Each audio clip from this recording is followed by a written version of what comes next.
The trainers were saying what we'd really like for people to get just a taste of is how to use motivational interviewing to work with some of our most difficult clients, or the one that are kind of revolving door customers. And I thought a lot about it, and I thought about kind of throwing out hard cases and walking through them. But what really hit me the most is I think where people get confused, and then when they get clear and get better at motivational interviewing, is it's kind of this analogy I have with kind of a jungle gym. You have to have the scaffolding in place before you can play on it. And so when people walk up to me holding a bar or a chain or a piece of the jungle gym and say, I tried this and it doesn't work, it's because the scaffolding's not in place. You don't have everything put together. Once it's in place, it's amazing the gymnastics you can do on it. But to take bits and pieces of it and not have the context for it, that's what I think is the most helpful to get your brain to have the scaffolding to start to do the gymnastics on it. And so I wanted to kind of lay some of those elements out, and then we can talk about, you can throw out some really difficult situations, and then we can walk through just the basic structure.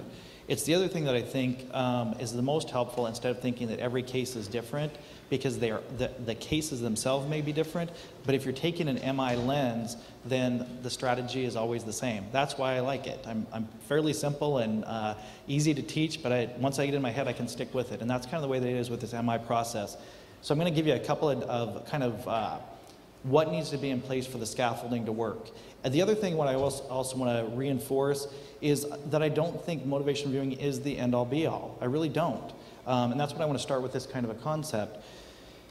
The whole concept of self-determination theory, and this is where I'm kind of in awe of the intention of rehab, the whole focus of this is if you're looking for sustained behavior change in someone. There is a huge difference between if you want somebody to sustain a behavior change or if you want them to be compliant. And so motivational interviewing was born out of this concept of self-determination theory, which is we are more motivated by our internal drivers and our internal values and our internal goals. As soon as it has to be for somebody else's values or goals, it automatically is a compliance issue. I think there is a huge value in compliance skills and strategies and models. I think they're excellent. And I can give you all sorts of examples where I think compliance is excellent. In any given moment in time, when you're kind of reaching into your toolbox, the only thing that I want you to be cognizant of is, do I need compliance here, or am I looking for long-term behavior change? And if you want long-term sustained behavior change, then that's where I'd start reaching more towards an MI approach. So I just want to be clear about that. When would I use it? When would I not use it? And examples I give to people, or populations that wouldn't work well with, is when I talk to teachers about this, what I'll tell them is, if there's a kid that's flipping over a desk getting ready to punch another kid in the face, I'm not going to amplify his ambivalence. His little body's going to be down at the principal's office.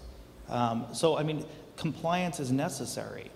And you guys know in the work that you do, there are times that compliance is compliance. There's no going around it. There are times that you need to do education for people. That's not motivational interviewing. There's no intention to do motivational interviewing.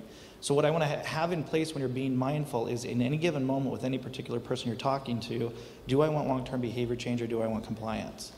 And then just pick out the tool you want to use from there. So I wanted to kind of start with that kind of a concept of why do we use motivational interviewing when we do. You've seen this, but I want to deconstruct this real quickly as well. Motivational interviewing is incredibly goal-oriented, and it's all the things that Terry hit yesterday. And the day before. This is very focused on achieving a goal and being very efficient and effective. And that's why when I was talking to her, you know, when we're interviewing up here, for me it really is the gas and the clutch between empathy and direction.